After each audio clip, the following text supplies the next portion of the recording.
Rigel. Yes. May I request Mr. Rizwan Ahmed, Deputy Director for Film Selection and Program, to kindly offer a memento as a token of our appreciation to Ms. Rigel. A round of applause, ladies and gentlemen.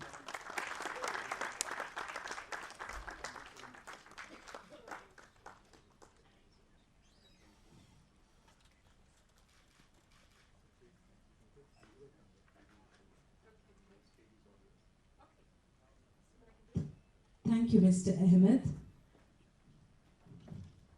Ladies and gentlemen, our master for today, Mr. Reza Ellis Rigel, began her career in the early 1980s, developing artist tools at New York Institute of Technology's Computer Graphics Lab, and from 1986 to 89, honed her digital artist skills overseas in Germany and England.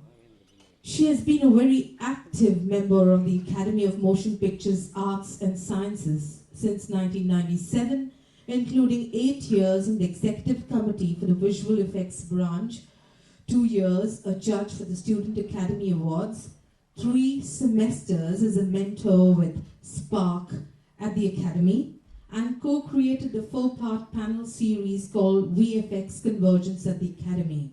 In 1993, she opened her own computer animation company as digital effects supervisor on several major motion pictures, including Richie Rich, Waterworld, and Executive Decision, and won a Clio Award for her work on Miller Genuine Graph's Neon Cowboy. Rigel has since served as a visual effects supervisor on set with several motion pictures, including for New Line's Nativity Story in Italy and Morocco, and Martian Child in Vancouver. Warner Brothers Conspiracy Theory, Stepmom in New York, and X-Men in Toronto for 20th Century Fox, which she presented at the Academy of Motion Pictures Arts and Sciences at their annual VFX Bake-Off for the year's Best Visual Effects in a Feature. While at Veta Digital in New Zealand, Rigel advanced from senior compositor on The Lord of the Rings, The Fellowship of the Ring 3D LED, on The Lord of the Rings, The Two Towers, to working as digital effects supervisor on the final film in the trilogy, The Lord of the Rings, The Return of the King. Her composite supervisor credits also includes such features as Joy, Oblivion, Fast Five, and Night of the Museum Battle of the Smithsonian. In recent times, Rigel has moved into the studio production offices as post-visual effects supervisor and composite supervisor on Guardians of the Galaxy, Furious 7, Ben-Hur, Joy, Marvel's Doctor Strange, and currently at Universal on Fast 8. Ladies and gentlemen, my heartbeats are pacing, and I'm sure yours too are, as we await the master for today's masterclass.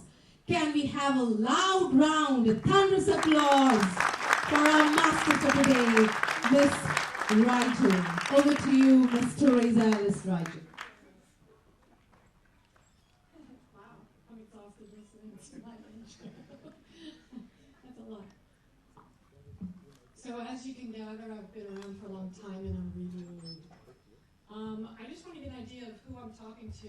Visual effects is technical, it's creative, and it's sort of fun, and it's got a lot to do with production and money.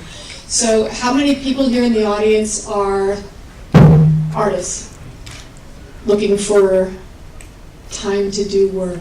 How many of you are, let's see, technical guys? So when I start talking technical, you can explain to the people sitting next to you. Good. And how many of you guys are production, coordination, distribution? How many of you are here because it's cool inside? Okay, there he is. All right, good. So, yeah, as you can imagine, I've been around for a while. Let me see if I can been around long enough to figure out how to close this thing up. Okay, cool. So what I'd like to do is start off with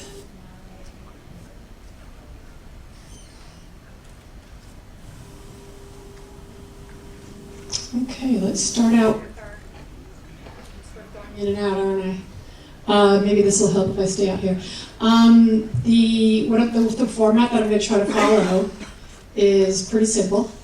I'm going to first show the film, the entire film, no, just the trailer, and then so you can see what effects were in the film.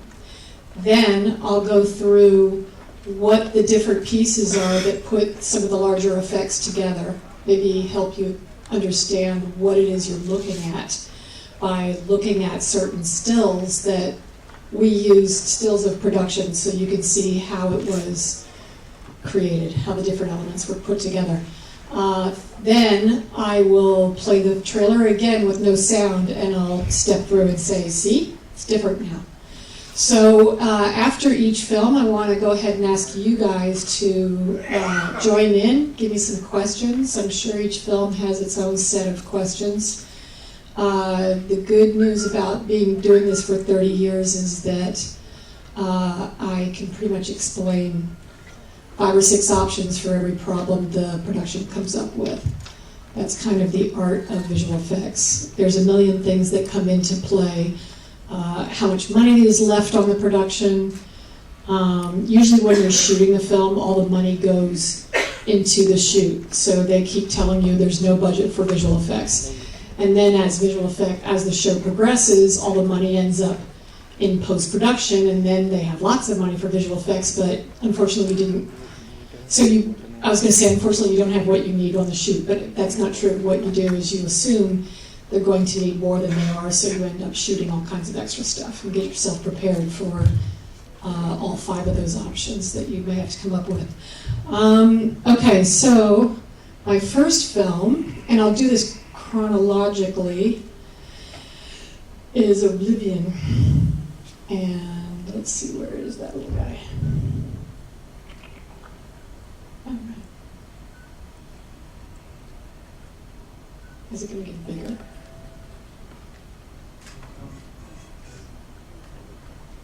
Yeah. All right, get ready to be blasted away with sound. The last Super Bowl was played right here. Jason, tell me it was a classic. Classic game. 80,000 people on their feet. Seconds left on the clock. So QB throws a Hail Mary. Touchdown. 166, back online. 60 years ago, Earth was attacked.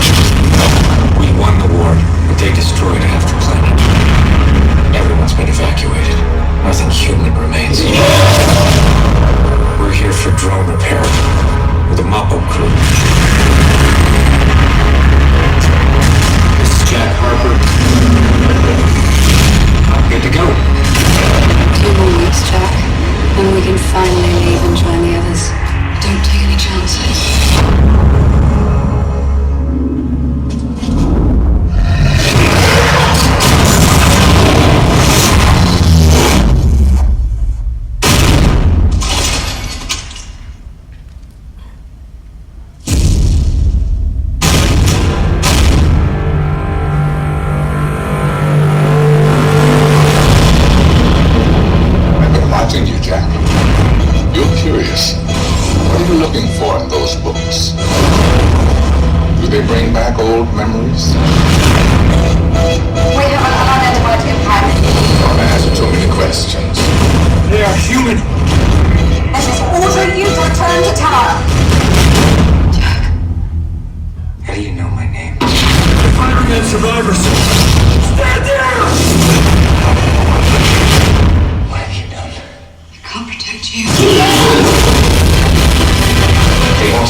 Who are you?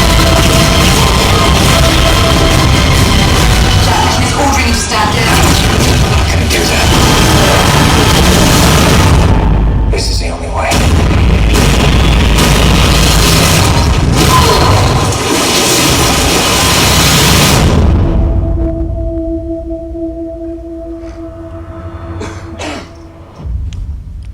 Right. So that is the film. So, okay, I'm going to step away a little bit because I think there's some interference here. All right, so what I was going to do for you is bring up a couple of production stills and let you know pretty much what you just saw on the screen. Of course, not all of it's real. So what we'll try to sort through is what is and what isn't real. Right away, the interior of the house is real, but all the lighting for the house, am I doing something wrong? It's definitely, isn't it? I'm gonna stand over here. I'll move about the stage until it stays. Okay, so for the way we lit the house is, you'll see in some of these production stills that it's lit by giant screens. They're not rear projected screens. They are front projected screens. So instead of hanging a cyc around the outside and doing a rear projection of the New York City or whatever, what we have is a bunch of screens that actually wrap around, and as the camera moves around, you can see the. Do you want me to try that one instead?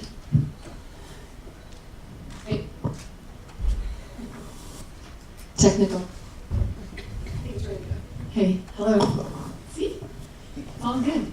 Okay, so what we have now is backgrounds, which is the biggest part of this set. So the way the set is lit is primarily through these backgrounds. The set lighting was almost non-existent because we were able to just use these stills. So let me get to Oblivion.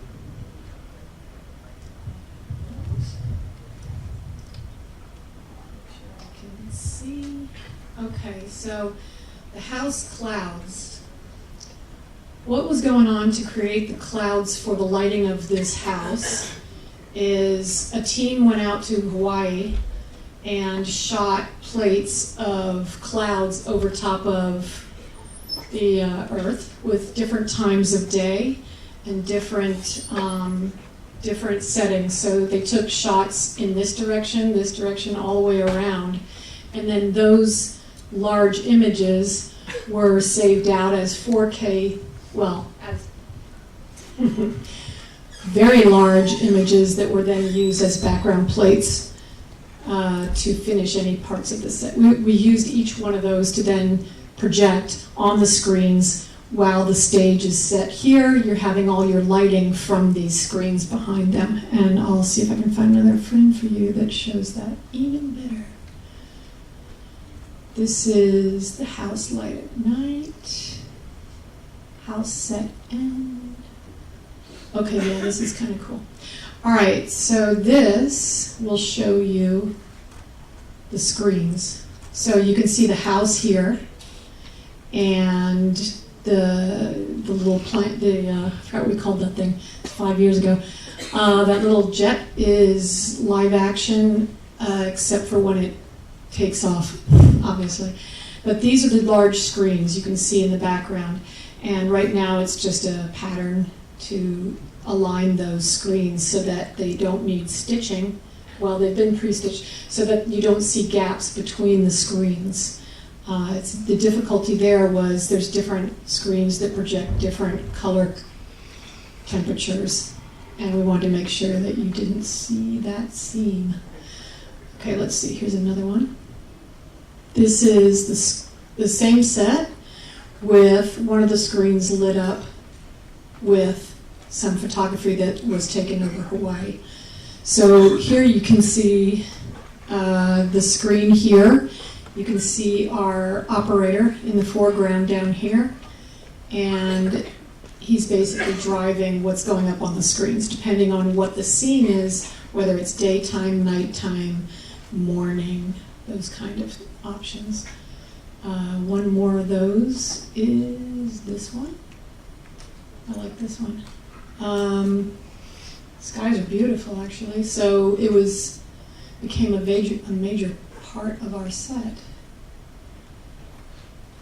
Okay, so on this film, I was primarily the compositing supervisor, so I was very excited when I didn't have to even out these screens. For instance, this might be where a scene, I'm just going to guess, that you might see a line facing up and down here, where one screen is one temperature and the other is a different temperature, and then we had to fix that. Luckily, we didn't have to do that.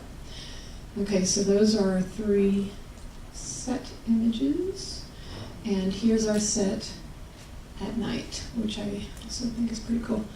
So there is obviously lighting on the set, but you'll also get, from other angles, you'll see sunsets or just night sky with the moon and all that. So because these stills were taken, well, they weren't stills, these movies were taken over Hawaii and then pre-composited and pre-stitched so that they were ready to go up into these backgrounds, we were able to do matte painting work with them as well.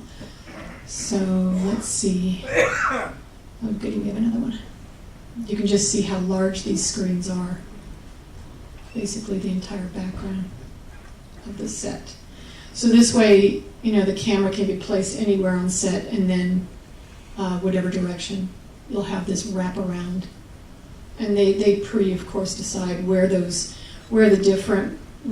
camera is going to be set in each different scene, so that they make sure there is enough wrap in there to cover the background. Let's see. I just think that some of these are just really fun to look at. So this movie is, in my opinion, one of the prettiest movies I ever worked on. And this is some of the reasons why. When you have these backgrounds that match, that create the lighting, you're also getting along with that a lot of what we call environment maps. And what it does is it maps the environment, the coloring and reflection and everything of what's around it onto the foreground, so that it's actually shot with a lot of that lighting and interaction incorporated into the actual scene. Here we are again. This one is just an example of it. We had to paint in a moon and a bit of a star field there. So again, that was all pre-done. And then set up. You can also see it's raised off the ground quite a bit, so they can be shooting in all directions around this house, the glass house. So when the plane's just sitting there, it's pretty much real. There's a couple shots where you'll see, I'll show you that it's real and then it's not real. Let's see what we else got here. Okay, I think you're getting the idea now. Okay, cool. So, let's see what else I have. Matte painting. Okay, here's a good matte painting example. So this is the sky taken at night. So they're live action clouds. When I say it's real or not real, sometimes it is photography, obviously, that's real. These clouds are real. But we will use them digitally to either create backgrounds or set extensions, or they'll be used as elements to put the composite of the scene, of the shots together. Here again is our matte painting added to the footage in the foreground. And then once that's married, it's used as a projection on the background. Let's see here. Okay, so this is a great example of why you want to do it this way. The background here is our projections. The actor is real. You can see a guy over here vacuuming the curtains. But what's useful here is not only is it lighting the set, but to try and pull a key of curtains and then put something behind them, this translucent moving curtain would almost never work. You want to have whatever's going back there in the shot so that you don't have to composite it. Compositing is fabulous, but not always effective. I mean, yeah. Okay. So, anyway, this is our, clearly I brought a lot of these. I just wanted to make sure I got everything. Okay, this one is a good example, actually, of what happens when the backdrop isn't going to work. This whole background, the clouds and all, were replaced here, but replaced with we have all the movies that were put together, what was projected, and we ended up having to create our own projection. The screen on this was losing perspective. It would go off in the distance this way and then start to curve around, and you'd actually see sort of a weird bend in them. So we ended up having to take them out. And also you remember seeing where the bottom edge of those projections, right along here, the projection stopped. So we wanted it to continue. So again, we just got rid of the whole thing. And to make our life easy, we got rid of all this as well, the plane, the landing pad and everything, so we could just roto a clean line all the way across. That gave us control of this entire window and everything around it, and we just replaced it. So she is lit by the screens, everything is fine, and when we replace that background, it all marries in perfectly. Okay, so now we're going to have a look at that little piece again. Hang on a second. Okay. Windows. Okay. Go down. Yep. Okay. So here is our work put together. Don't mind the slate. Okay. All right, so I'm going to go ahead and let this roll because I want to be able to step through it, and there's no sound because I want to be able to talk over it. Okay, so right away what I wanted you to see is that in this shot, what's real? The foreground here is real. Okay, that's it. This is a composite. This is probably a screen. What's composited out here this is live action footage that was taken in Iceland. There is actually a volcanic crater that had that nice stadium round look to it. But we added, of course, all this deteriorating stadium effect on top. So this is Yankee Stadium, I suppose. What the movie is about, Earth is now destroyed, whatever years later. So now we have a destroyed stadium. It had to look very photoreal. So, this is matte painting work. It's also a bit of modeling, depending on how close we get to it. If you're close to the actual structure, you have to go ahead and model it so that when you move around it, it moves in 3D and you can see all the sides and edges of it. These guys down here were, of course, composited. This is a CG helicopter type thing, and this is also composited into the shot. And that is that shot. Okay. This again is live action where Tom is and the grass, everything is all, and then it curves up into these, this bowl of the volcano, ancient volcano, and then everything else is comped in just like you saw before, including this dirt trench. We had to make it look like this ship wrecked into the ground, so it dug up the dirt. Okay, so that is real and what's not real. Here we are again. This is an aerial in Iceland coming around the volcano, and we ended up, like I said, this is a 3D model actually, all of this, and it's colored and lit with projection maps glued on it. Raise your hand if you know what a projection map is, because I'm going to use that a lot. What we do with projection maps is it's very much like what you expect. It's a slide projector, but it does moving footage and stills, and it projects onto a screen or a model that we build, and it stays there while we take a CG camera and move around. So you're able to get a lot of photographic image glued to a more simple model without having to cost the machine a lot of rendering time. So it's not rendering every little detail, it'll render a bit of photography photo mapped onto the geo. Okay, so just trying to give you an idea of how we do things, but not get too complicated. Okay, here is our set, the dog's real. I gotta click fast here. Okay, so obviously the background is all made up. And these are all real, stop. That is, of course, our three-dimensional background. I'm not having success unwinding this. Oh yeah, I am. I'll just go like that.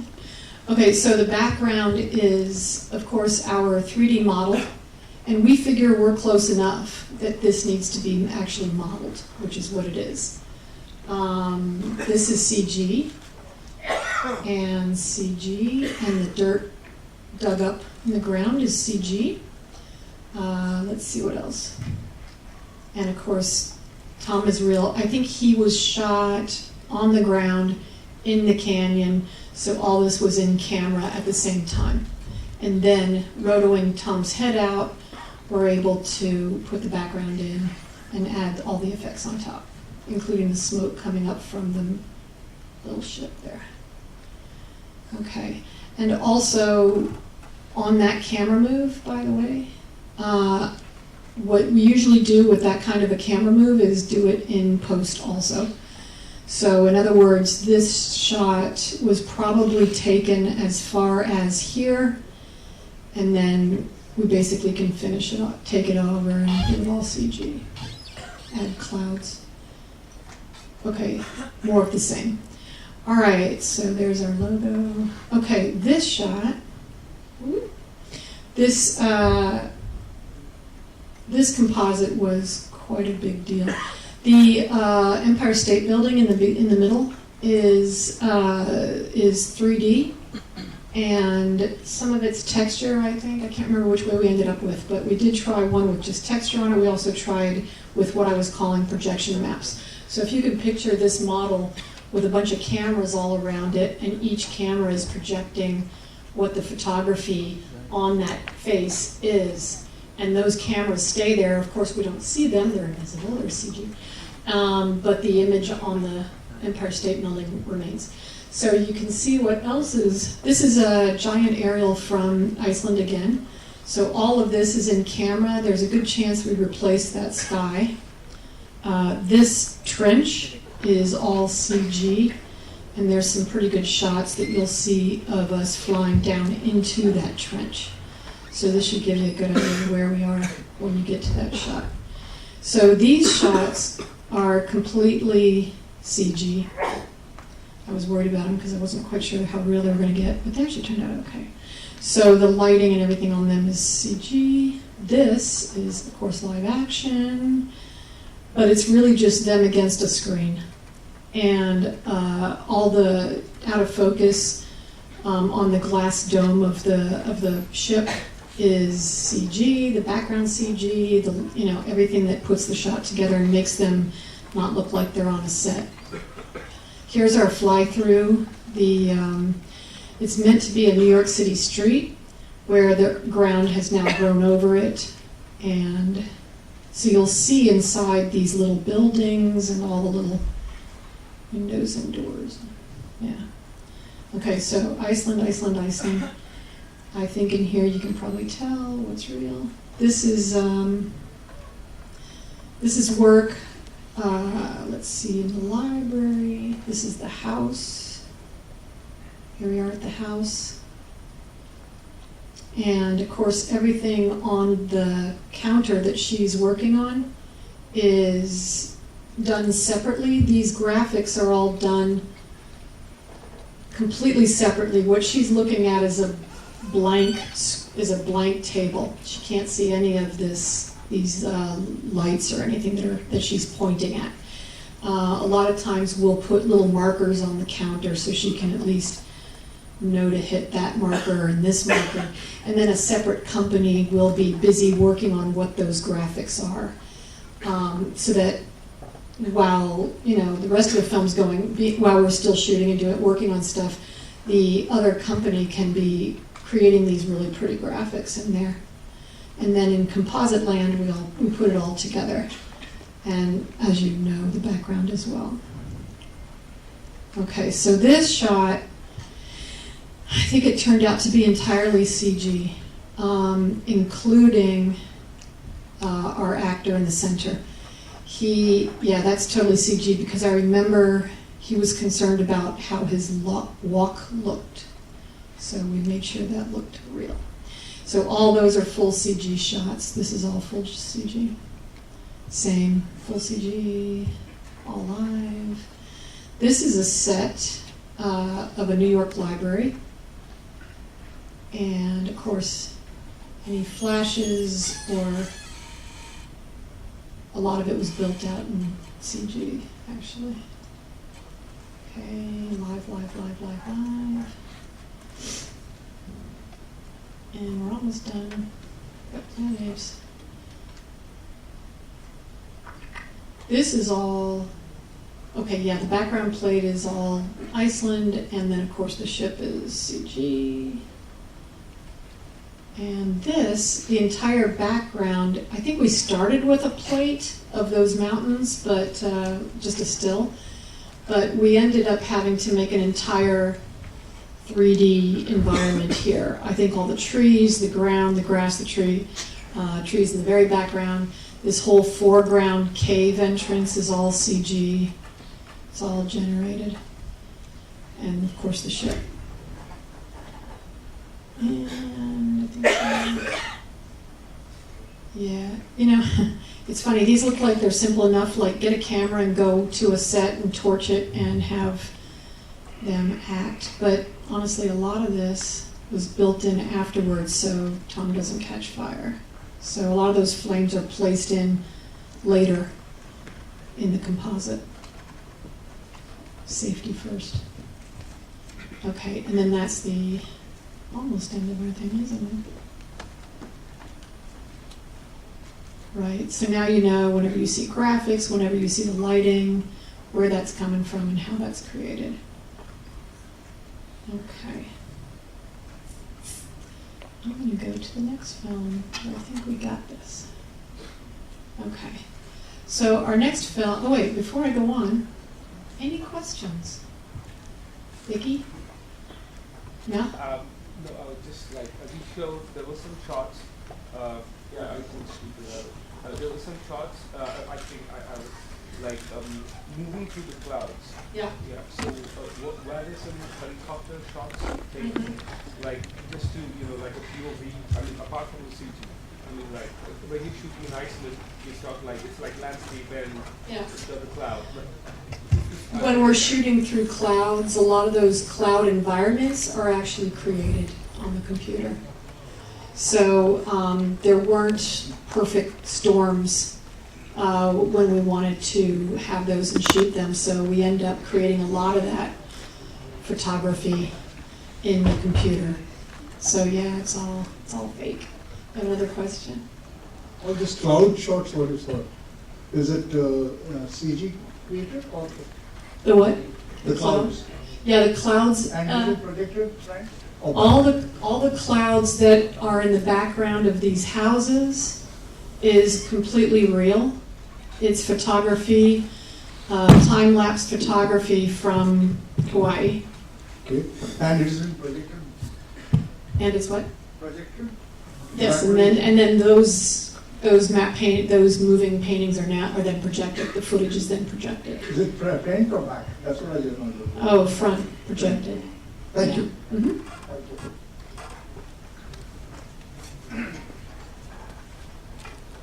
you. Ma'am, let's just say there's a 6-second shot, and obviously it's like going to take a lot of planning, where in a shot, live action as well as CG is involved.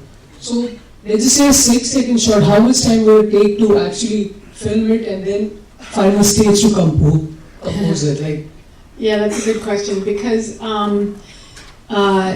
it's often not real. Well, the length of the shot does matter, especially when you're, you know, the Empire State Building shot where we shot Iceland, and then we put all the started building everything into it. Those shots, when the shot's very long, the computer takes forever to render those, so that becomes far more expensive, creating all the detail and the manpower behind each, like the modeling, the tracking the camera, animation, everything. Those kind of long shots take forever.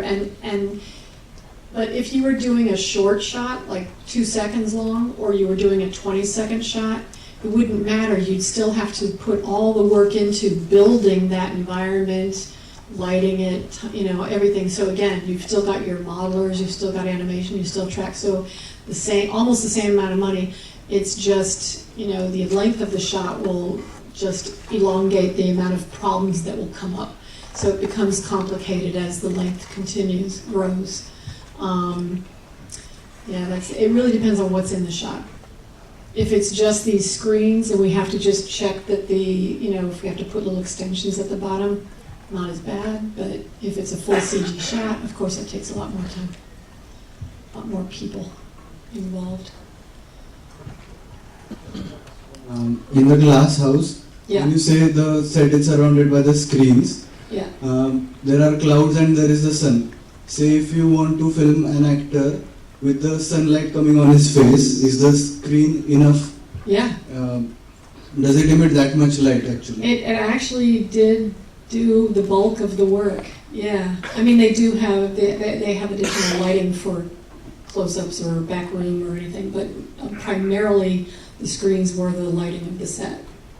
Thank you. Yeah. Vicky. When you started, you said like there might be a difference in the Kelvin.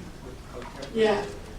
Is it because of the various projectors on Yeah. the screen? Yeah. Like you have to calibrate it to That's right. the temperature? Yeah, it took them quite a long time getting that calibration exactly where it should be. And like you have the real thing, like the building and like the spaceship, so they all have to match, of course. Yeah.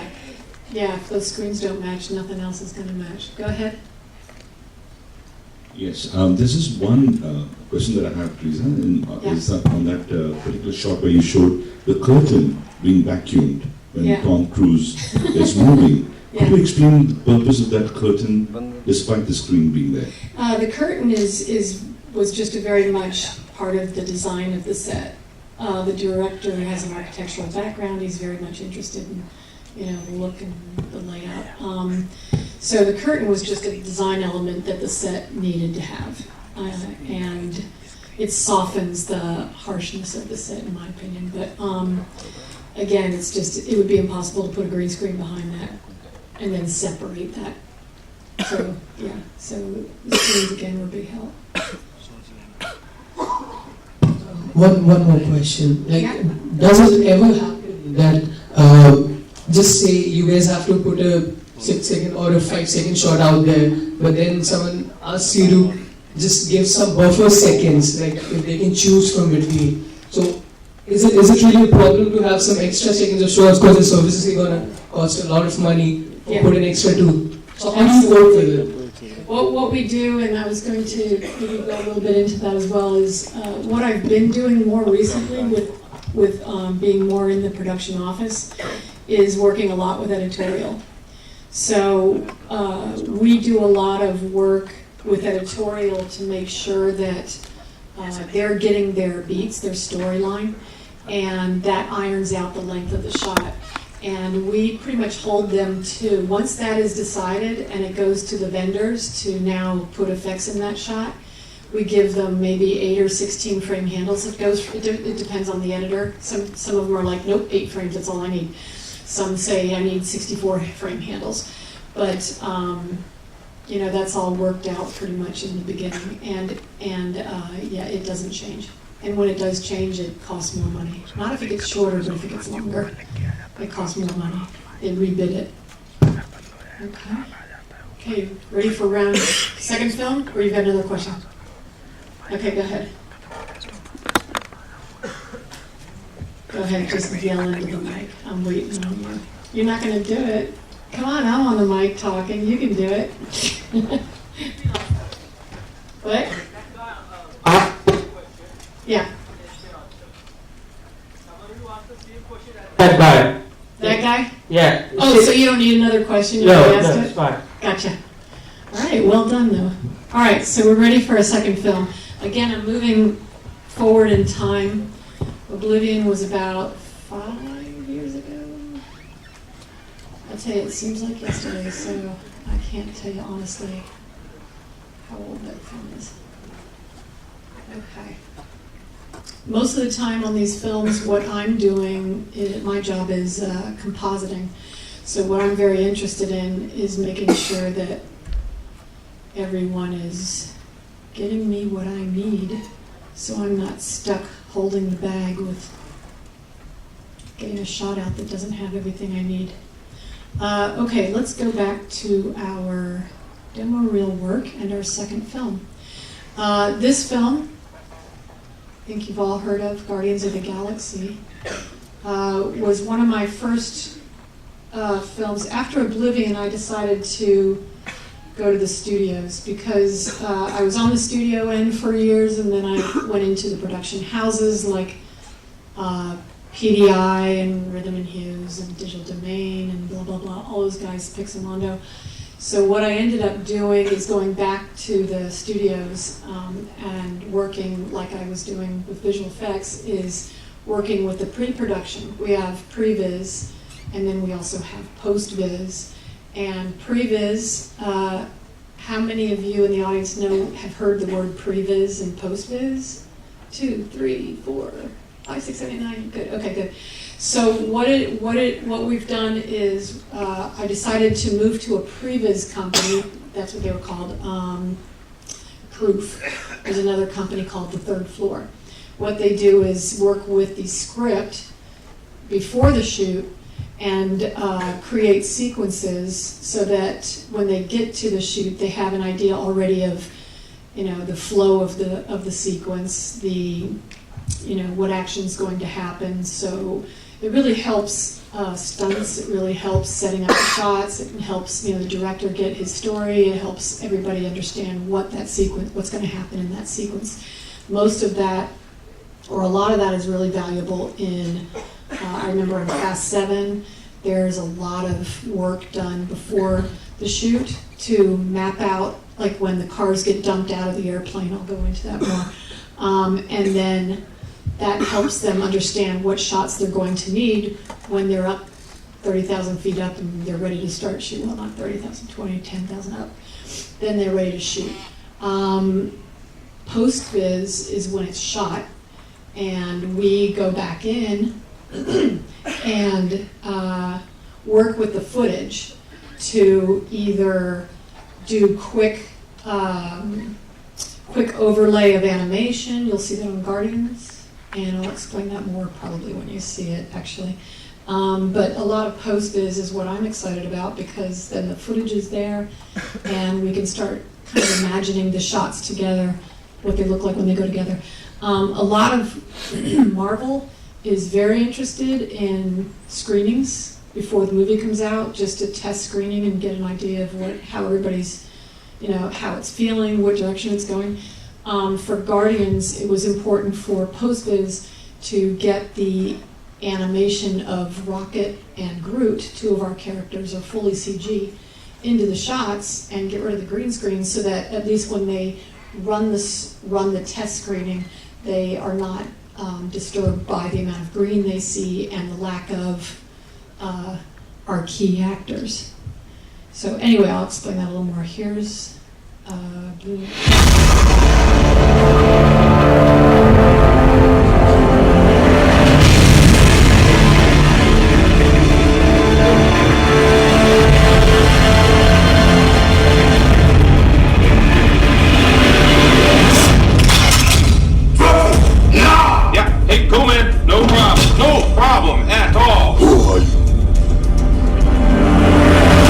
Star-Lord. Who? Star-Lord, man. Legendary outlaw? Forget it. We arrested these 5 on Xandar. Check out the rap sheets. Drax, aka the Destroyer. Since his wife and family were killed, he's been on a rampage across the galaxy in a search for vengeance. Gamora, soldier, assassin, wanted on over a dozen counts of murder. Rocket, wanted on over 50 charges of vehicular theft and escape from lockup. What the hell? Groot has been traveling recently as Rocket's personal houseplant / muscle. Peter Jason Quill. He's also known as Star-Lord. Who calls him that? Himself, mostly. He's wanted largely on charges of minor assault, public intoxication, and fraud. Oh, I'm sorry. I didn't know how this machine worked.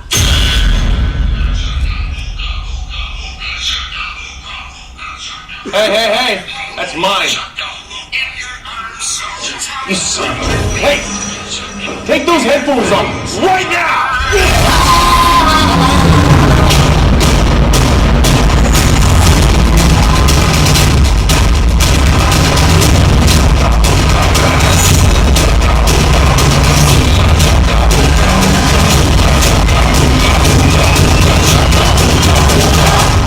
They call themselves the Guardians of the Galaxy. What a bunch of a-holes.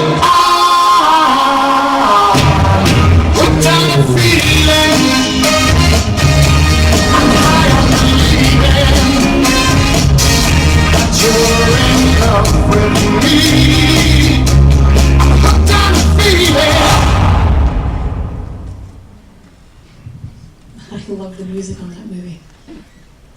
If you get a chance, download the soundtrack.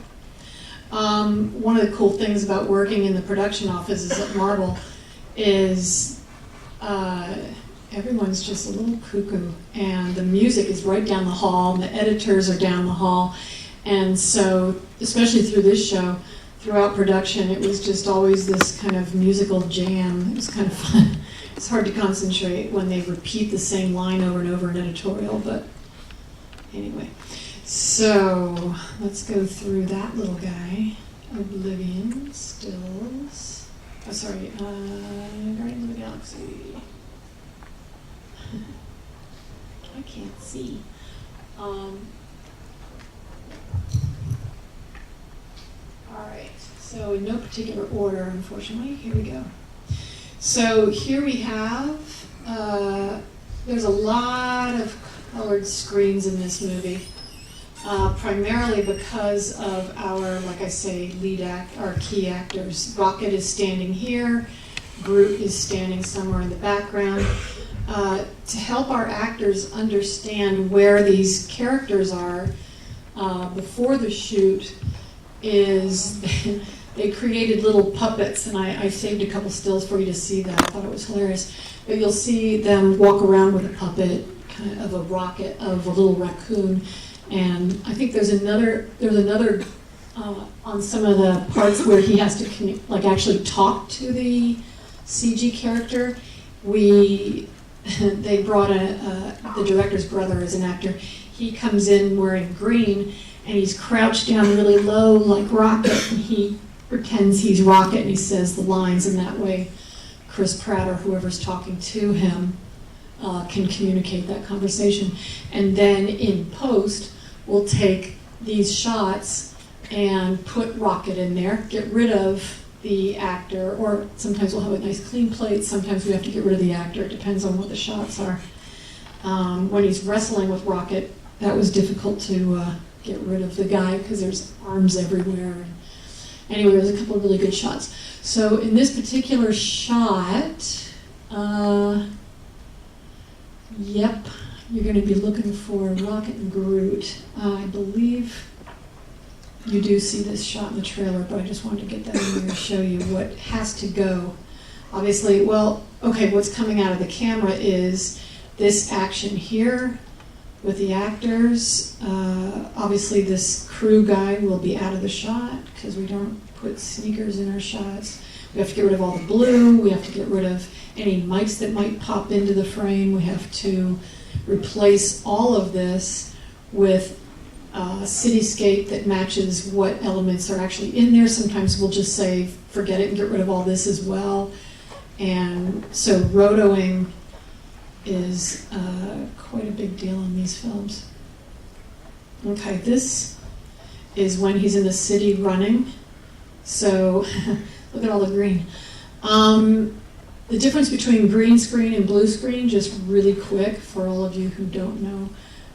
When you're shooting outdoors, if you're shooting where the sun's going to be hitting against the screen, you probably want to go blue. When it's green and it's overly lit, it goes almost to white and it becomes useless. But when it's in the shade at the top, you can see it becomes more useful. The sun's not directly hitting on that green screen. It becomes much more of a useful element. Okay, so in this shot, the entire city is CG. So all we need is some live action elements of where the actors are.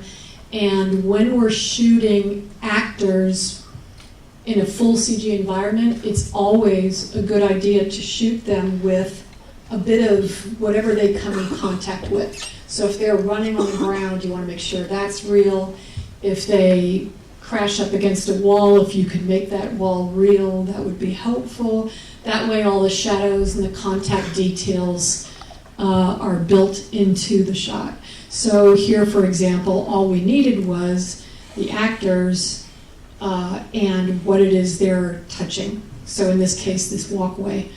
And of course, when you're shooting this element, you have to be sure that the camera is aligned exactly where you want it to be, so that when the CG environment goes into it, we know what the lens is off that camera, and we can use the exact same lens when we build our environment, and it'll track.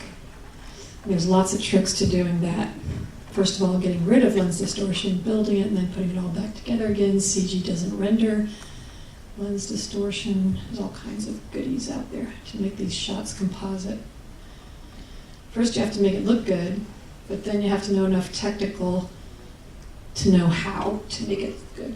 So here again, we have a lot of green. Chris Pratt is running, I think they were wrestling at some point, and she gets flung away from him, and he kicks her off, and she goes flying, and of course we had to create a nice pad for her to land on. The green pad is actually helpful. We can key her off of that pad. And green is so self-illuminating that you don't have to light it. Back here you can see a part of the environment. It's this water wading pool. And again, having the right lens, the matching lens for these shots is going to assure that that all tracks when we build it out into our CG environment. So the CG environment is primarily is built like a solid, rigid structure. And each one of these shots, the camera is measured and located on each of these shots so that you can put the camera exactly where in the computer where it was on set. And with the same lens, theoretically, if the camera moves, we should be able to track it perfectly. And because the set's not going to move and these buildings aren't going to move, so that should all work. These people should be able to run around on set and we can find them. That's the theory. Okay, so again, when you're shooting actors with CG environments and such, you want to be able to shoot as much live action as possible so that he's not only able to actually emote, because the ship is it's on a giant gimbal of sorts, it's rocking and rolling, and he's able to roll around in that like an amusement park ride. Anything that's outside of the edge of the ship gets replaced. Sorry. Gets replaced, and but the immediate action is our immediate area around the actor is something he can interact with physically in the shot. You'll notice, maybe you didn't notice, but there's no glass on this.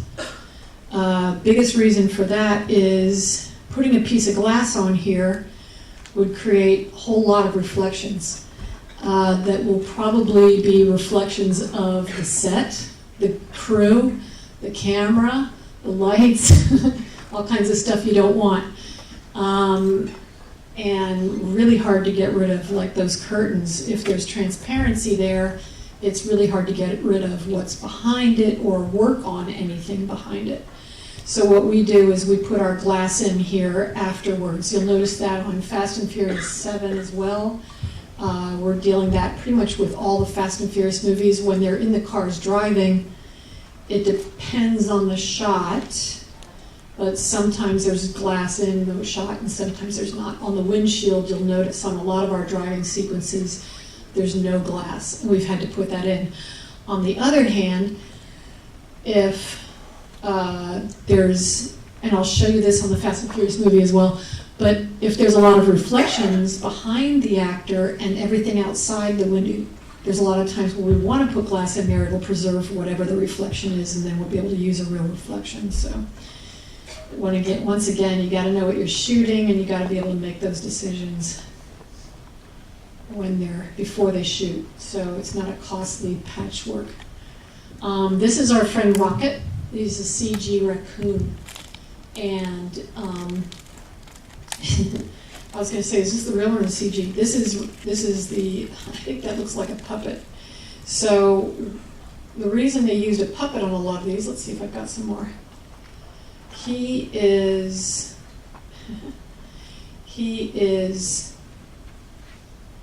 useful in getting his lighting.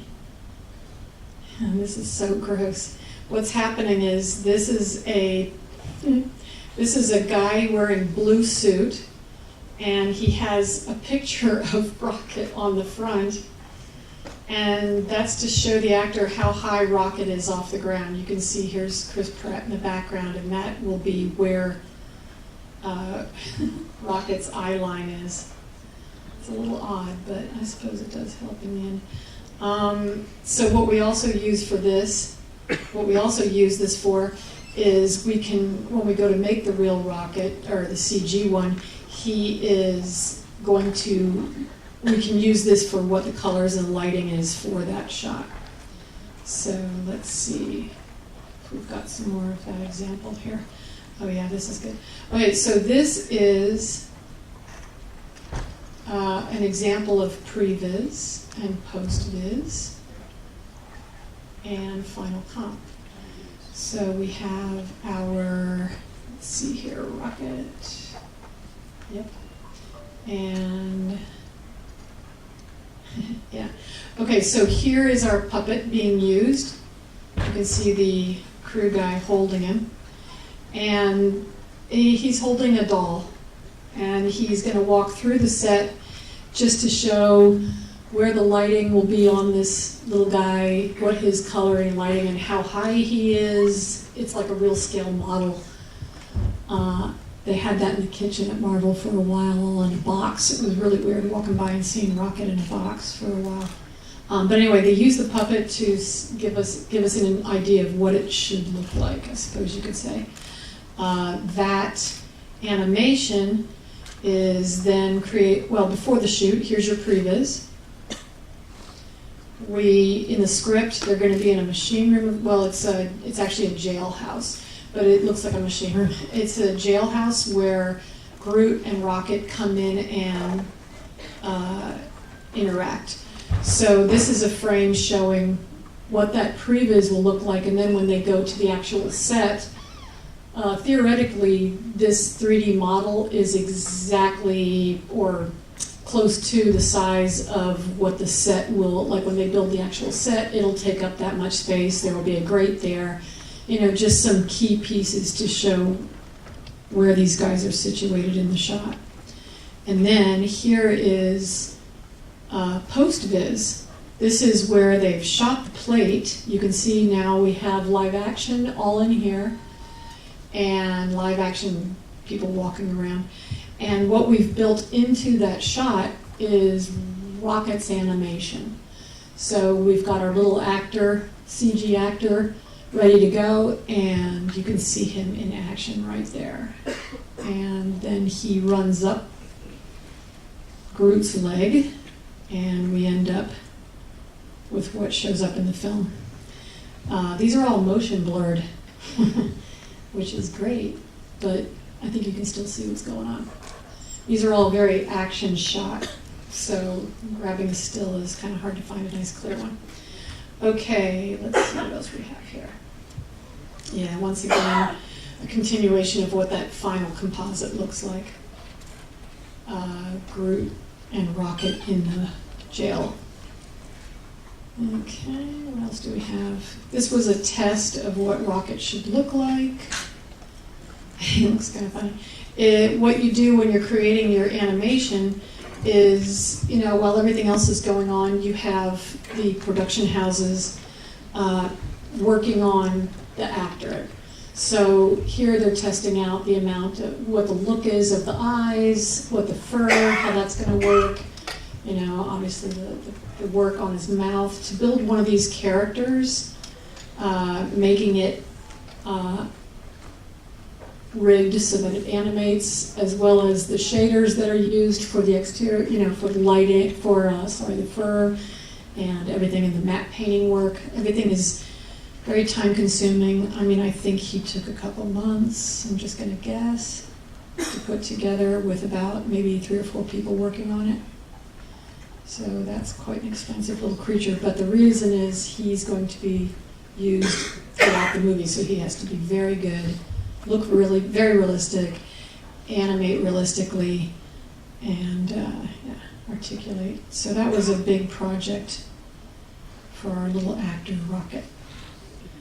I think that's just a CG looking guy. Let's see, where did that come from? And yeah, it goes back here. Okay, so Rocket puppet, and you can see what they do in visual effects shoots is they give us a color palette so we know that our RGB is set up properly. Here's your reflection map, whatever, how it's going to look of the room. So in case you want to create an environment map, you can use what image is on that ball. So again, that's the puppet. Let's see, what else do we have here? Thought that was cool, but that's not important. Upgrade, wide shot. Oh, that's more of the post-viz. Once the footage is shot again, here we are with getting our action in there. Hang on a sec. There we go. So these are obviously the CG characters before this is what the characters look like. This is the resolution. This is what we're looking at when we're creating the animation and compositing it over the photography. And a lot of times they'll use this as the look for some of the test screenings. You won't have to just see a black and white model or animation. You'll actually have some color models. You'll have an idea of where it is, but it's not at all close to where it's going to be when it's fully rendered, which you have seen, so you're good.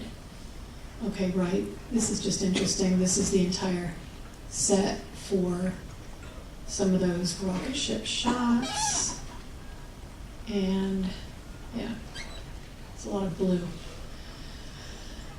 Last one, live setting. Yeah, just a lot of blue. So unfortunately, when you build a set with blue all around it, it makes everything blue, and we have to try to get rid of it. But this is actually this is just a screenshot off the monitors that we use on set, so we can see that we've framed it up properly, and that the shot's framed. Okay, so sorry, I'm going to show you that shot again. That trailer again. Hello. Okay. So let's see if I can cue this up.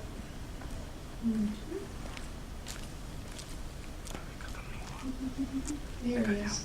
Okay, so once again we're back with Guardians, and I can tell you hopefully what's going on. Okay. All right, sweet. So here we are with our trailer. What's real? Everything in the shot's real except what's out the door. When we see reverse and that's all fake. That's all put in composite later. So what's out the door is not real. Everything else is real. Everything in this frame is real. The graphics behind, of course, as you know, are done in post and then composited later after the footage is shot. So all this stuff is put in, composited later. Here's Little Rocket, and of course he's put in later. And our little friend Groot, there he is. The actor on set portraying Groot was a guy wearing like this extension with a picture of Groot's head on top. It was very, very weird. But anyway, so again, all this graphic laid in later. Okay, let's see if I can fast forward through some of these. Okay, right. So, okay, that brings us to Fast 7. I'm going to leave this right here where it is. Okay, so cuestiones. All right, who does not know what the heck I was just talking about and has a question? Anybody out there? Okay, there's a guy there. There's another person here. Another one there. Okay. Yeah. The third still that you showed. Sorry, the what? The third still image that you showed. Oh. Can you just take it again? You counted, I did not. Let me just see if I can get to that stills. Guardians of the Galaxy, 1, 2, 3. That one? Yes. Okay. Now the character on the green mat also has green in her arms and face and everything. Yeah, what about that? That's Gamora, and she's green. So that only caused a problem when it was not keyable, obviously, when we ended up having to just roto parts of her. In this particular key, her, again, the reason you'll choose green over blue, for instance, is this probably, blue is very hard to light. You have to have a lot of control on it. If it's a very large screen, which this is a large mat, it would be very difficult to get an even lighting on if it were blue. So mostly we're helping out the crew on set do their job properly. But it does help us. You'll see that the backhand, her forearm is separatable. This is a different color green from what's here. And so we're able to separate it. Maybe her face, but once you start getting this little hand back here, there's a good chance we'll probably have to roto that back hand because the green on it is maybe too close to the green behind it. Obviously this is going to be roto for someone, some poor person. All this has to be rotoed off of her as well, the wires. So yeah, that's a long shot. Okay, sorry. Yeah?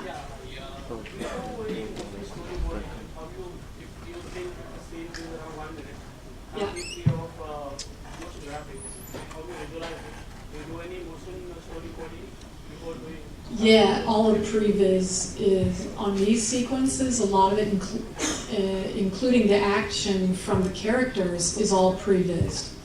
So we have a storyline, we have dialogue. A lot of the dialogue is pre-recorded or it's recorded on set, but at least a lot of it is worked out where it's useful for previs. And yeah, it's basically creating a big cartoon, of that whole sequence. So yeah, they'll put in, like you saw, very simple set so that you can orient where the characters go, and then they'll work out the action of the characters. It looks very much like that previous shot that I showed you, where it's really simple graphics. Yeah? In this action sequence, Gamora actually lands on the mat. Yeah. So once you get rid of the mat by keying, there is a certain difference between the subject and the flow. So how do you get rid of that? We can lower her. Or we put a shadow underneath her and you don't know whether she's a little closer to us or a little further away from us. At that distance, it's probably fine. Like her size won't matter if we have to kind of just put her on the ground. So is that confined to the size of the mat, the green? Yeah, no, the size of the mat is mostly so she won't fall off of it. It's just... What I mean is, whatever is the size of the mat is exactly the size of the green sheet that you put on it, right? So is her positioning confined to that mat, size of the mat itself? Yeah, I mean, with stunts, it's very, very carefully worked out where people land because we don't want anybody getting hurt. So yeah, it's all very carefully designed. Matt could have been smaller and she'd hopefully still land in the same place, but she's an actress, not a stunt person, so you gotta allow she might be off a little bit. Anyone else? How do you use the color palette? I just want to know, when you're shooting a visual effects shot, yeah, do you do multiple takes? Or if you do, how do you choose which take to? Oh, yeah. Well, yeah, I mean, there's about 10 answers for that. We do multiple takes, just in case, you know, you're not happy. But a lot of work nowadays, digital, you can see right away on set whether that's the take you want. I mean, everyone, you got your whole crew there working on the digital images and making sure that the footage is coming out the way you want it to. So, you know, they talk about it, they discuss it, they say, you want one more? Yeah, let's do one more. It's just coverage. Yeah, and then we pick the one that's chosen, the take that's chosen, or the shot that's chosen has a million reasons why it goes in or out of the movie. The editor might not like it in the end, not use it at all. The whole sequence might get cut.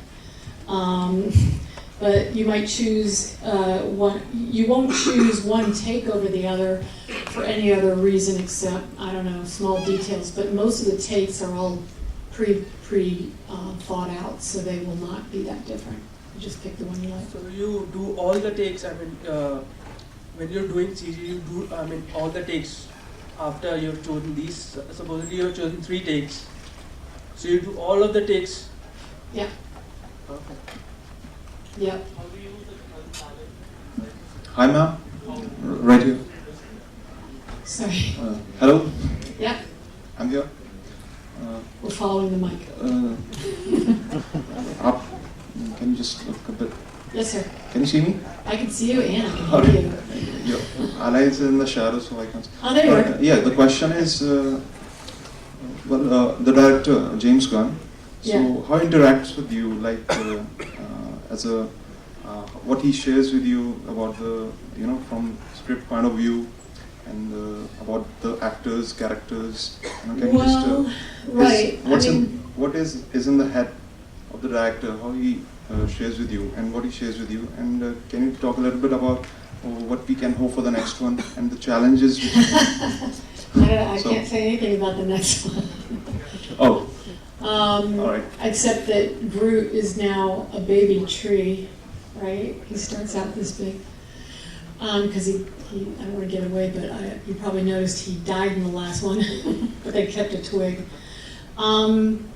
So you were asking, I'm sorry, other than that, the interaction with the director. Yeah. So, I mean, different directors are different, and different levels of patience and knowledge. James Gunn is, great. I didn't work with him on set, but I worked with him a lot in post, and he's got opinions. All directors have their interaction. He was probably more interested in the performance of the actors, so he was very interested in what the stand-in Rocket and the stand-in Groot were doing, their interaction. He doesn't tell us how to technically set anything up. He just wants to know what he's talking to, and in this case he was talking to a guy wearing a green suit, which happened to be his brother. So the interaction was pretty nice. I want to ask you, right from your Oblivion days, how does the compositing pipeline have changed or evolved? That's my first question. Second question is, can you just give us some guidelines on the render form which you use for these 2 movies? Oh man. The specs. I can tell you that render farms have to be pretty massive at this point. We ended up for Hugo renting space downtown, and they have render farms where we will send the work and it'll crank overnight with, some serious memory action going on around. So not all houses have it in-house. I think ILM probably does, some of the larger houses do. But a lot of times, for a small house to run a big show, they have to farm out the rendering. So that takes quite a long time. Sorry, what was the first question? First question is the compositing pipeline, Yeah. right from your Oblivion days, as of now, how it has evolved. Oh, well, it hasn't changed a lot. I mean, over the years, and I've been compositing for ages. But let's see now. The process is, I've spent a lot of time on set making sure I get the elements I need. That's been the same over the years. The software has changed slightly. I'm using Nuke and Maya, some tracking software. But the software, I think, is the biggest change. And the tools that come in with the software have become just better and better over the years. So other than that, it's just a matter of getting the element. Each show is different. A matter of getting the elements you need and putting it together so that basically the director's happy. Same role, last guy. Same role, last guy here. Yeah. Right. So I got a couple of questions on the same frame out here that you said earlier that you're using lens tracking data coming in. Can you tell us exactly what level of detail are you getting in? Are you getting PZT detail that you can then track? We're getting sub-pixel tracking, yeah. Okay, Like, so pan, tilt, zoom, all that coming in? like extremely. All right, good. Yeah. Second one, if you don't mind, have you all evolved? You spoke about pre-viz and post-viz. Have you actually evolved to using dur-viz, as in they're seeing it in the director's seeing it in real time right now? Yeah. A la Avatar. Are you doing that, or is it always post-viz, pre-viz during the shoot? Especially for a character. I don't know a lot about Avatar. I know that they talk about using these free-flowing cameras and such. But as far as the actors, the CG characters, that's not completely interactive on set unless you've got a wireframe or you've got a simple model that you can animate. Puppet, you can what's it called, the Waldo. If you have a puppet that's got wires all over it, and you've got a puppeteer, and they're moving the puppet in live like real time, and it's interacting, but then that data is then fed into a computer that has the CG character reading those, positions. So that becomes more of an interactive thing, but most of the time it's pretty much the previs is worked out like any animation. You've got your environment, your characters, and you spend days working out a particular shot, what the emotion is, and then they go on, they'll go on set and see that and know how to shoot the background plates and the other actors interacting with it.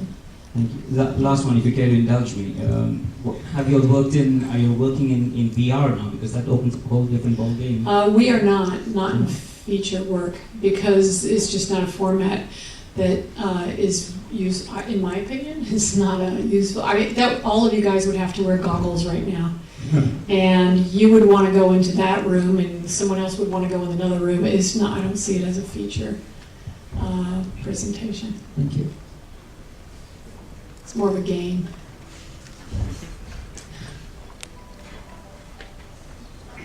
How are we doing on time, Brooke?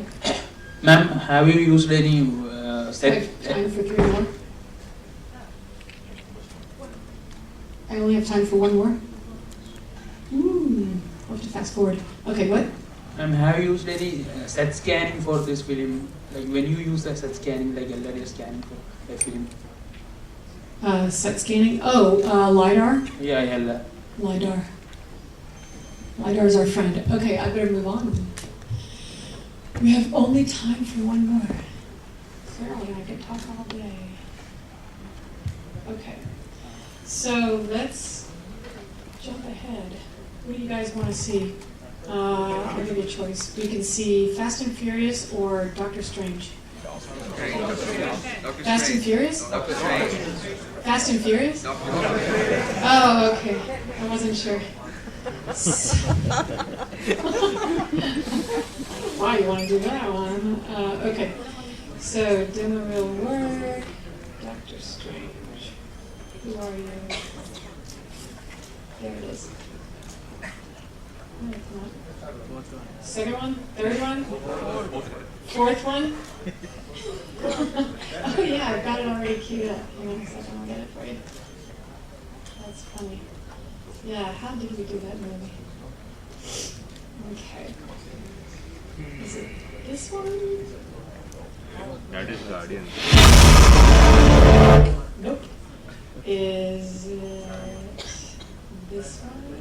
Nope. Hang in there, guys. Nope. And yes. All right, here we go.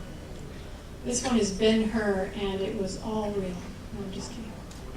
The entire set was not real. The stadium for Ben-Hur. This doesn't make any sense. Not everything does. Not everything has to.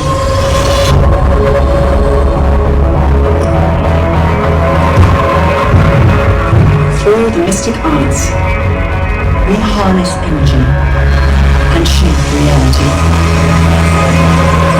We travel great distances in an instant. How do I get from here to there? How did you become a doctor? Study, practice, years of it.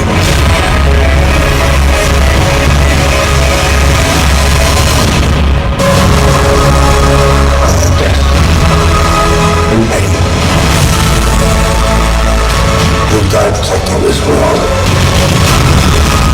I can't do this. There is no other way.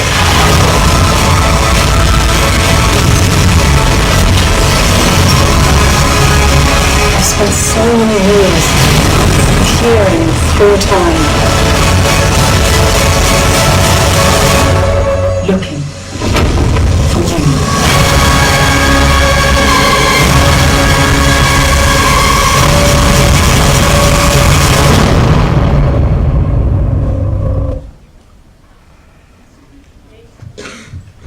Okay, that's Doctor Strange. How in the world did that happen? Let's see. Okay, so Doctor Strange. I really wanted you guys to see this too, but that's all right. What I was hoping to show you was the, let's see here, this business. This dropping stuff out of a plane business. I'm going to show this to you really quick anyway. Watch, watch, watch. All these cars are going to go backwards and out the back end of a plane. So, guess what? They really tossed cars out the back of a plane. Not with actors in it. And then they also, for real, where is it? It's pretty funny. Okay, here we go. Dun, dun, dun. That sequence is crazy.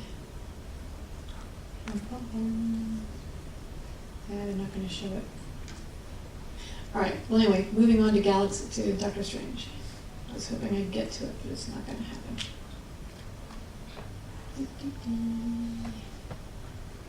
Hello. Okay, so that's ready now. What I want to show you is the stills. Alright, Doctor Strange looks like... Oh, I got a lot of stills for that one. This is the one I just finished up, so obviously I've got kind of a lot going on with Doctor Strange. Okay, so what's real? She's real. Tilda Swinton is real, the Ancient One. So this is, this one, it's interesting. The actors had to go through a lot of their own stunts. I mean, we strung these poor actors up and then dangled them from pretty high up off the ground, and they played along. So lucky us. I wouldn't do that. I'd be scared out of my mind. Here is the set for the sanctuary. Oh, the sanctuary. Oh my God. I forgot what that's called.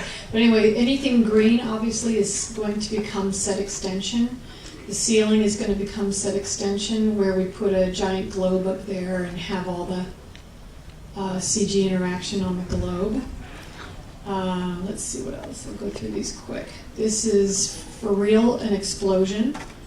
The reason we do a real explosion is because look at all the stuff in that frame. This is all, there's an actor in the shot. Remember I was saying the actor has to be shot with as much real parts around him as possible, so that he can interact with all the smoke and dust, and the velocity is the same as all these pieces that are getting blown as well. So this is a very, very controlled set. The explosion is timed. The stunt guys are pulling him back on cables at perfect timing. There's an explosion, but there's also this whole wall is being blown in. This is quite a complicated little shoot. Okay. Explosions again. Once again, same reason. We want to have as much real as possible. So we have our actors interacting with all these pyro and set pieces. We really abuse these actors. I don't know why they get paid so much and be fussy. I guess they don't want to get beat up. Here, this sequence, Benedict is pretending that he is conjuring graphics. A lot of the graphics for this were created in post-viz. So we did have some artwork that showed us kind of where the director and what the art director wanted those effects to look like. But then in post-viz, we ended up doing a whole lot of tests of what that look would exactly be. So that's just the background plate. This was a complicated sequence. What we were trying to do on the London street, it really introduces what the world looks like in this other dimension. So when they step through the portal, they're now in this other dimension, but how do you make it look like a different dimension? Does it all go black and white? Does it all go... Well, we had a lot of different art direction ideas, We had the idea that everything would be mirrored. We had an idea of, we had to come up with something because there's so many shots that have this altered universe effect that we had to be careful in designing what the effect would be, that it didn't take years and years to do all these shots with this reversed image. So anyway, that's the setup for the street. And of course you can tell it's all closed off and additional lighting, all the usual bits and pieces. Okay, this is just a nice shot. This is our director interacting with our actors, Mr. Scott Dickerson. Let's see, what else do we have?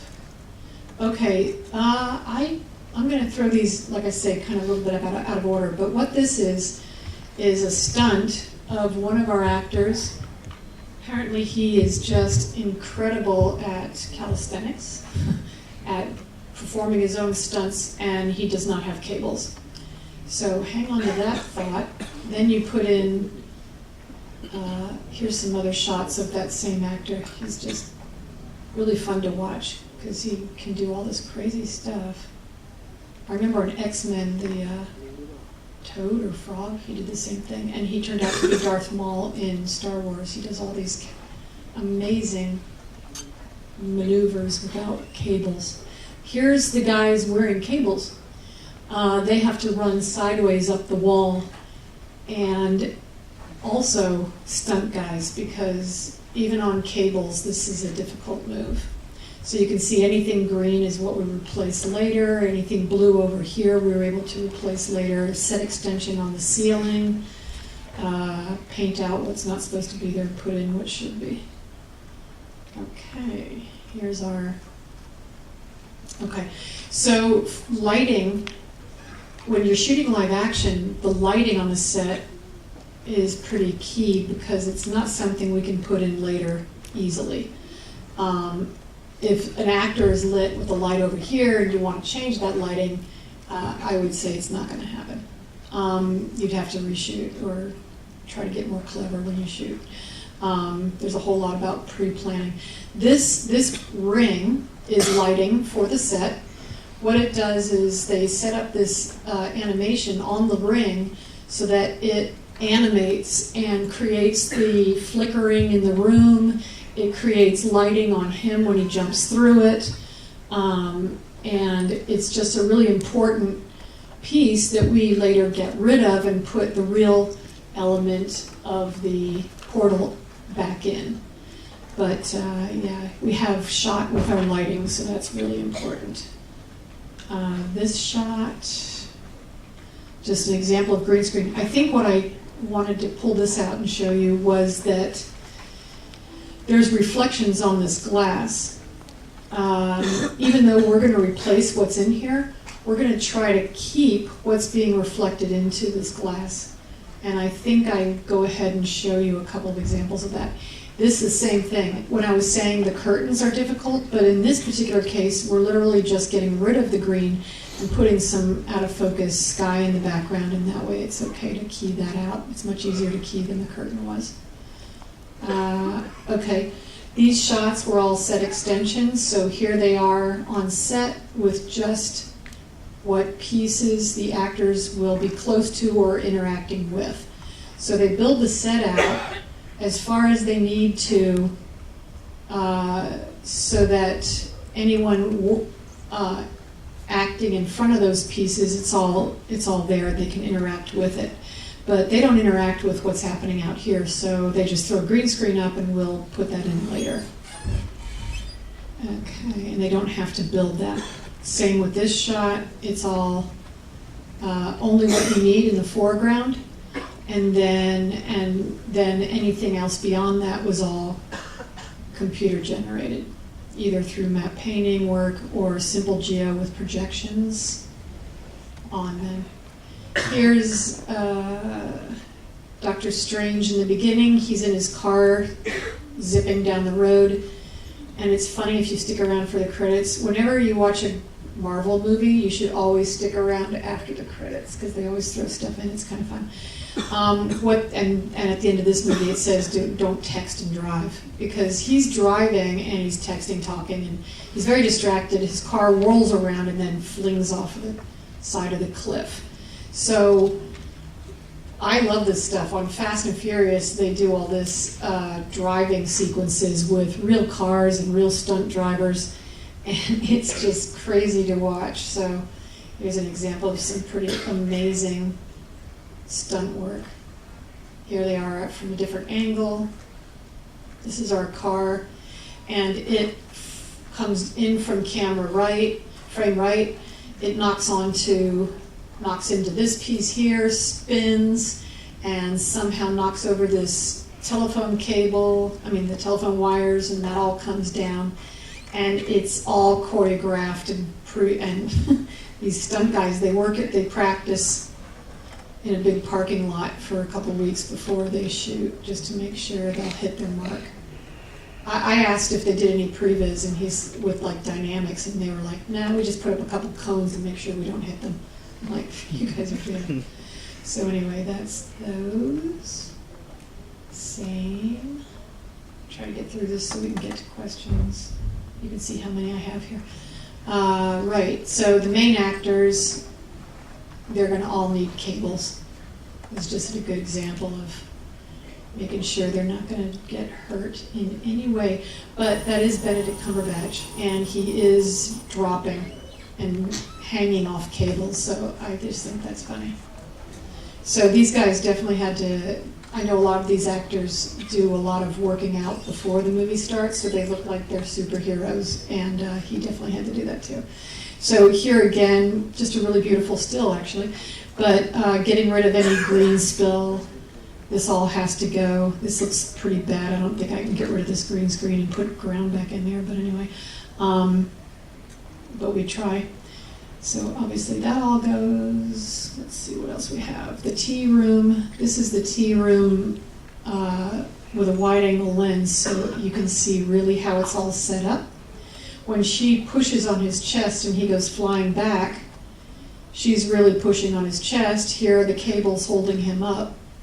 And this is kind of fun to watch because she shows as possible. These are the weapons, but obviously these are not the real weapons. These are tools that they use on the set to that are as close to the weapons in the movie as possible. Like this is definitely going to be like all flinging around, but these are lit so that when they're having their fight, these lights are putting a nice reaction onto the actors. And when we put our CG in there, you'll see that light move over his face. It's from the prop or the stand-in piece, but you'll see our CG element, which looks way cooler. That's just poor little Benedict hanging off wires. Oh, this is cool. This is another torment shot that we put our actors through. We give them cables, but where is it? But they're really hanging off of these wires. I think it's brilliant. I'm trying to get this big enough so you can see it. Hang on, it's gonna be good. I promise. Okay, so he's basically flying down the stairs. So he's on cables, and this is Mordo, and he is flying down the stairs. We end up, of course, having to get rid of the blue, but what's great about this blue is this shadow is real. So when we composite, we're going to keep that shadow, we're going to get rid of the blue, we're going to put stairs in there, and we're going to get rid of all the wires and fix any pieces that also need to go and come back in. Two more.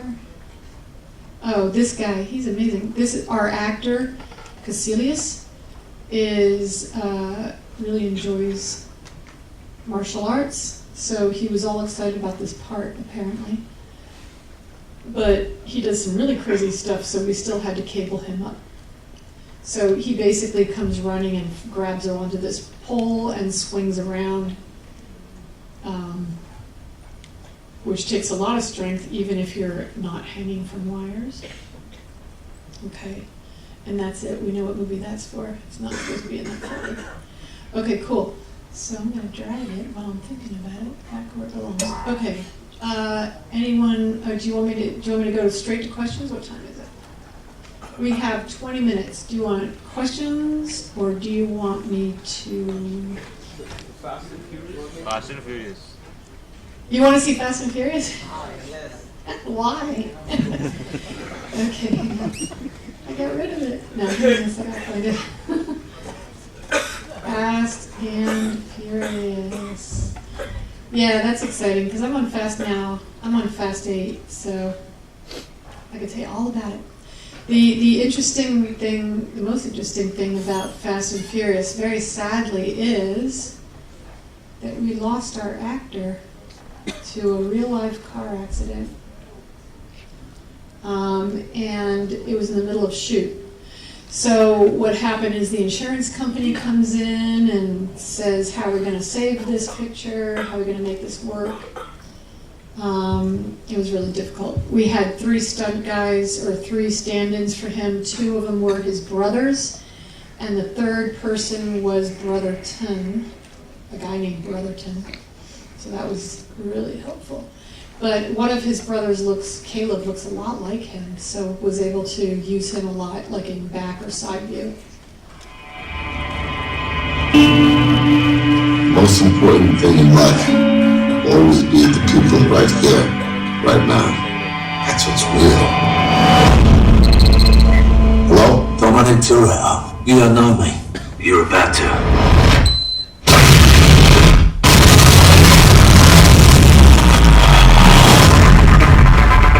Who did this? Remember Earnshaw?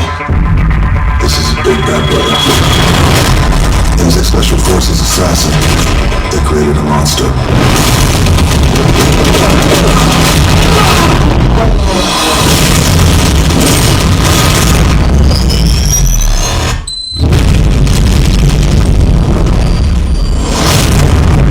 Looks like this thing's gonna follow us home.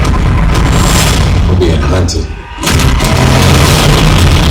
Shaw lives in a world that doesn't play by your rules.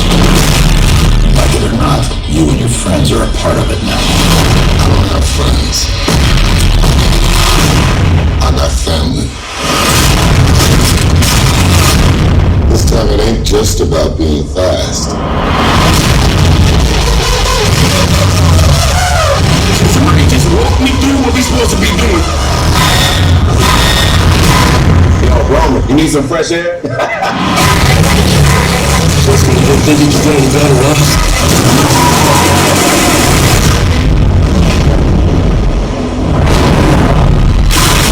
Everybody get... We got mercenaries after us and enough weapons to wipe out small countries. This right here takes crazy to a whole nother level.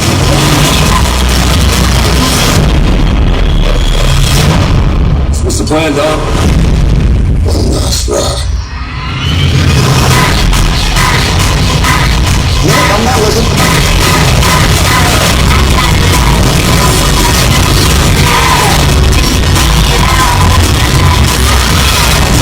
What's up now? What's up now? What's up now? What's up now? This is unreal. Just kidding.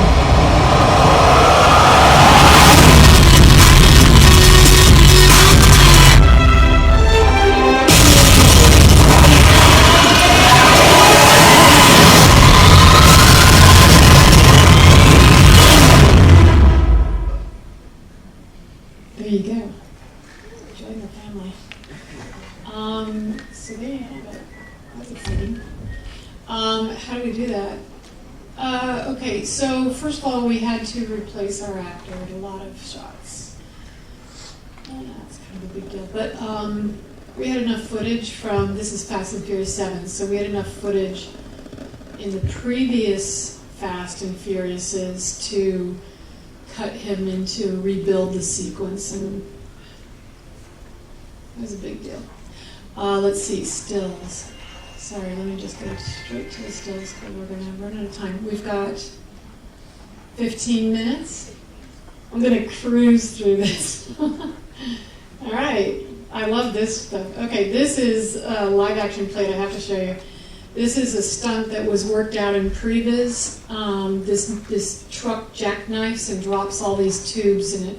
And this car here is really driving in between the legs of that truck.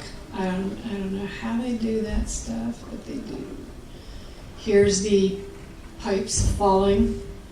So this is not CG at all. These are real pipes. They're really falling. That guy is going to get squished. Let's see here. Once again, this is all worked out in CG. In the end, the final comp, these were all CG. I think they didn't quite behave the way the director wanted, didn't quite tell the story. So when they explode and start to fall off, we end up take over with computer graphics. Okay. This is just crazy. This bus. The way they shot this bus heading down the road and then flipping this is for real a ramp right here. And that bus for real drives down the road, hits that ramp, lands on its side and skids down the road. They wasted, I think on Fast 8, they pretty much blew away about 300 cars. So that'll give you an idea of what the car loss in these films is. It's kind of funny. Let's see. What is this piece? Wow, I like that. I can't tell you what it is right now. It's like puppeting actors. Hang on a second. Oh, that's the car drop. Okay, so what these shots are is stills of the car drop. So in our airplane, we have the cars lined up for real in a plane. I'm going to bring the other one back for a second. Come back. Okay, this is the back of the plane, and these guys are crazy. This is a skydiver with a camera on his head. So what they're doing is this car here is going to be released, shot out the back of the plane up in the air, and this cameraman, skydiver, is going to jump out of the plane right after the car so that he can shoot it. There's another stunt guy with a camera on his head who jumps out of the car, jumps out ahead of the car, and hopefully doesn't get hit by the car. Okay, so this is the actual car. There's a camera on it as well. This is probably shot from, I think, our stunt guy, but you can see the plane up there where it got tossed. It was tossed out of that plane. And this is now looking up at the plane. This rig here is a parachute type thing hooked up to the car so that it can be not too destroyed when it hits the ground. This is, hello. Okay, this is the, right, okay, this is our car being thrown out.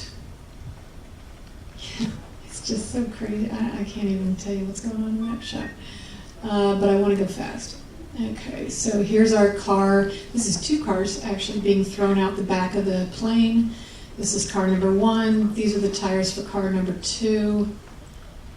Make it bigger for you real quick. There you go. So this is landscape that was replaced. We shot out over a desert so it doesn't land on anybody's house. But then, of course, it's really taking place over a wooded area, so that whole thing is rebuilt. Here is a nice wide shot of the plane so you can get an idea of how it was set up. It's incredibly calculated and lined and rehearsed and da-da-da. There's cameras everywhere. Here's some of the stunt guys who are going to jump out ahead of the car. There's your car. Here's your second stunt guy with a camera ready to jump as well. So very exciting stuff. Car drop. And there's a shot of our stunt guy ahead of the car. And like I say, I wouldn't do that because that car's coming down and it's going to be heavier than him. This is a quick example of the reflections that we want to keep when we replace anything blue. We're going to keep these reflections on that glass. We can key those reflections off the blue and replace the blue and keep the reflections. That's all. Very nice. That's one reason to have the glass in the shot, mostly because it's behind the action. And then, let's see what else, really quick. This is the tunnel sequence. All the cars that are in this tunnel are CG except for our lead car. So again, the reason for that is so that this car can do all these crazy stunts and not hit anyone else and then start bouncing around inside of this tunnel. Okay, and coming down. See if I can go quicker on some of these. Yeah. All right, yeah, just more pyrotechnics. Anyone else have questions before the end? Because I feel like I should give you a couple seconds. You've got 10 minutes for questions. Who's ready? Hi, ma'am. We have to follow the mic. Yes? Go ahead. Ma'am, it's a pleasure to meet you. Oh, thank you. Who's got the mic now?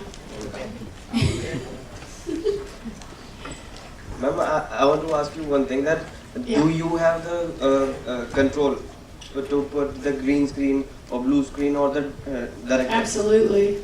That's all planned out way in advance. Yeah, for sure. And what kind of difference do you see to put real life images like we have seen in Fast and Furious 7 and Guardians of the Galaxy? Like Guardians of the Galaxy is a kind of fantasy movie. There is nothing exists in this world. So it is all composite and CG. Yeah. And in this Fast and Furious 7, there are so many images which are real. So how do you feel and how do you find it different from doing fantasy CG stuff and this real life images? Well, especially with the Fast and Furious movies, it's all about safety. So, you know, like I was saying, in the tunnel, you can only put one car down that tunnel without having any problems. The cars that are being thrown out the back of the plane, they're not throwing all the cars. They're only throwing cars they want to get some of the close-ups on. That's right. The rest of the cars are all CG, and that was all pre-planned in previs. That whole sequence was previs before they shot it. Thanks, so, ma'am. yeah. Can you tell me about how you interact with DP, DP director of photography? How you interact with the DP in doing the visual? Oh, the DP, the cinematographer. When we are shooting, yeah, it has a lot to do with interaction with the cinematographer. We've got to, most of that is lighting. We want to make sure the lighting is right. We want to make sure what they're shooting can be separated if we need to put stuff behind. I mean, it's important to let the cinematographer do what they want in most cases, and it's our job to try and figure out how to work with it. But wherever we can interact, we'll try to plan stuff out in advance. But most DPs aren't really interested in CG that much. Any other? Yeah. What do you expect from a director when you interact with him? And are there any courses or the books that you expect, like aspiring directors to go through that gives them an overview when communicating with the VFX team? Yeah, not really. When we, when I worked with,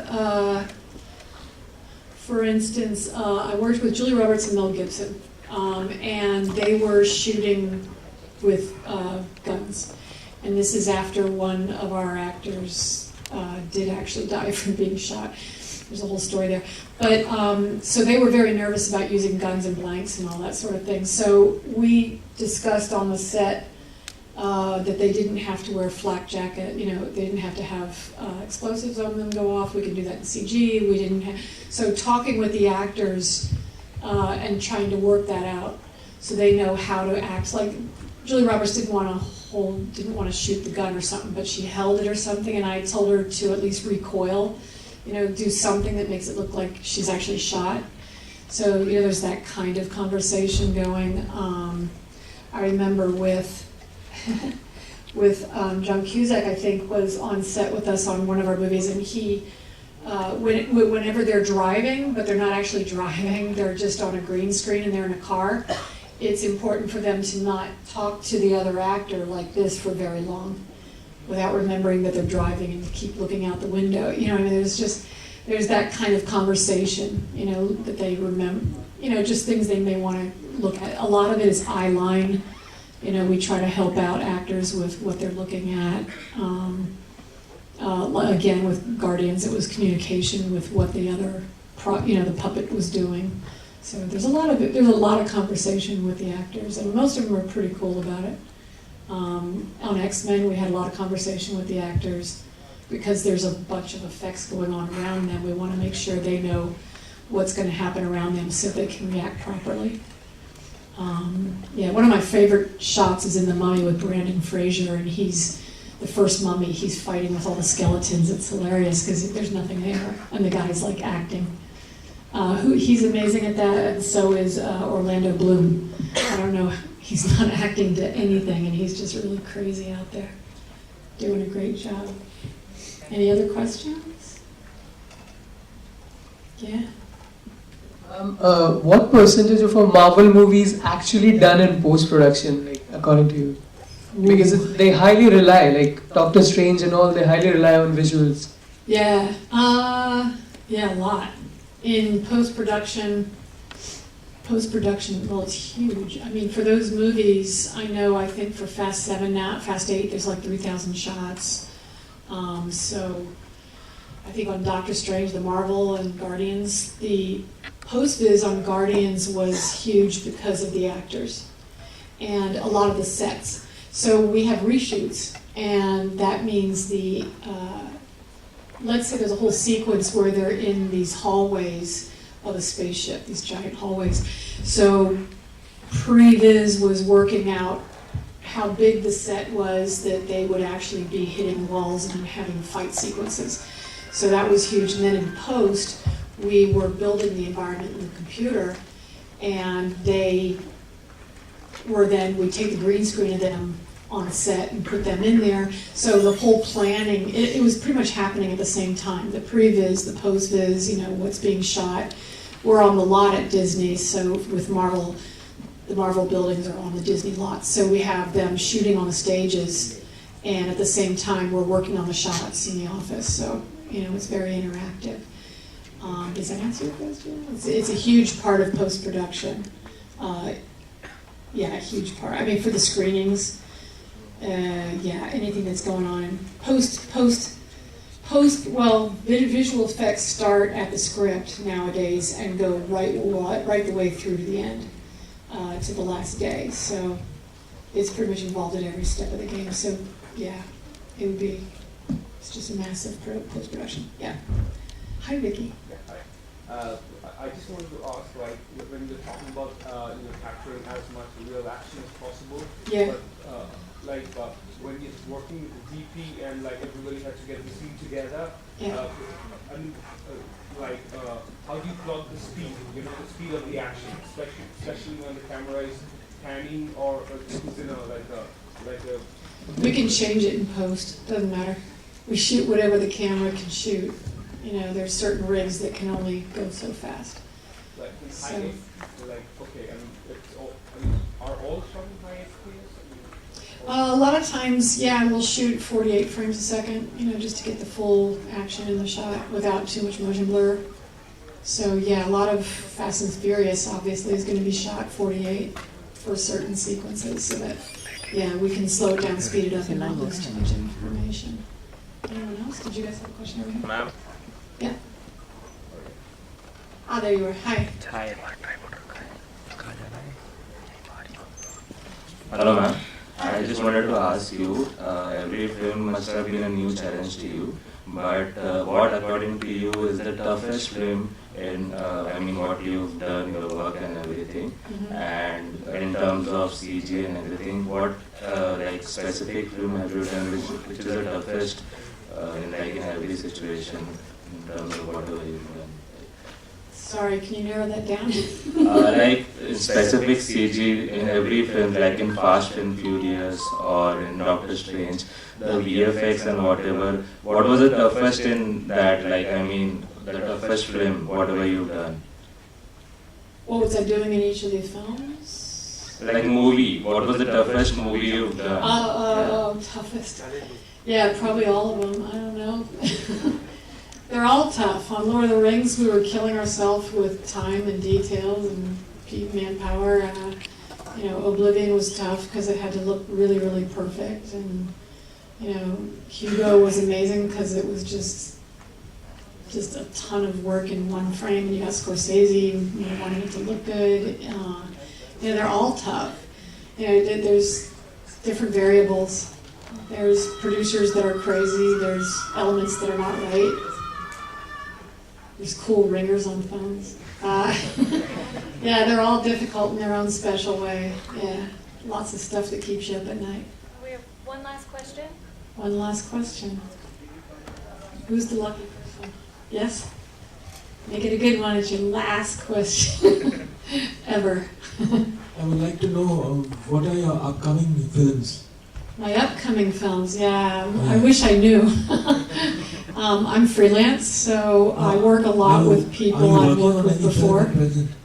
I can tell you things I want to work on. What I do is I'll bounce between, I've had the good fortune of bouncing between Universal and Marvel and Disney. So, what's really great is there's Fast 5, and then there's Guardians, and then there's Fast 6, 7, or whatever, and then there's Guardians 2, and then there's Fast 8, and there's Doctor Strange, so I don't know, God willing, these are my favorite. My favorite films are the ones where I make things look real, more realistic, so I'll aim for films with the effects that we do, like Oblivion, where it's more photographic and you don't really see the effects. Doctor Strange is fun because a lot of it was design work that we got to come up with our own. I have an art degree in Bachelor in Fine Arts. So, but I have a technical, more art. But I like designing, so, Guardians was fun, and so was Doctor Strange, because we had to design a lot of effects. So, it really depends. They're all pretty cool. Anyone else? No, that was our last question. Quick, before Brooke finds out. What's your last question? Anyone else? No? I earn $1 million. I have a fabulous house and 2 parrots and a BMW. Yeah, I never get to see any of it because I'm working. What? My favorite movie in the world? Oh, my favorite one that I worked on, Lord of the Rings. The trilogy, all 3 films. That was my favorite. The coolest thing was the director, Peter Jackson, is so low-key and takes his time. He's not freaking out. Yeah, really nice guy. Love that guy. Anyone else? Brooke's looking at me now. Damn. Okay, there you go. Thanks for coming, guys. Thanks for coming out. Really nice.